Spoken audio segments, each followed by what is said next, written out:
दखलंदेण्यात आले आहे।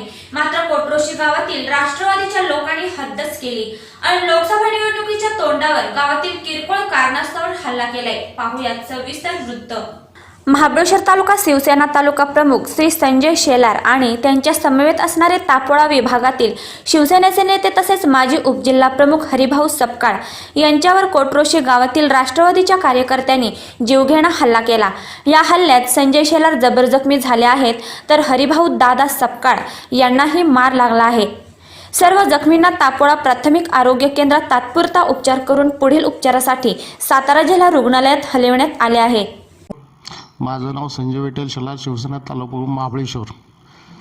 मी रेणुशी गावामध्ये होतो। वैयक्तिक कामासाठी गेलो असताना हरिभाऊ सपकाळींनी सांगितलं की माझी गाडी कोट्रोशीमध्ये अडवलेली आहे। तरी मी दादांना सांगितलं 10-15 मिनटात तिथं येतो।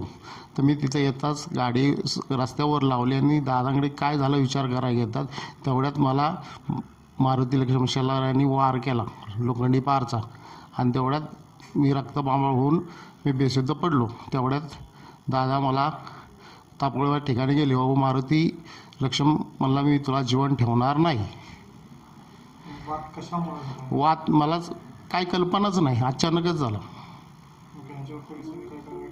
चालू आहे पोलीस कारवाई।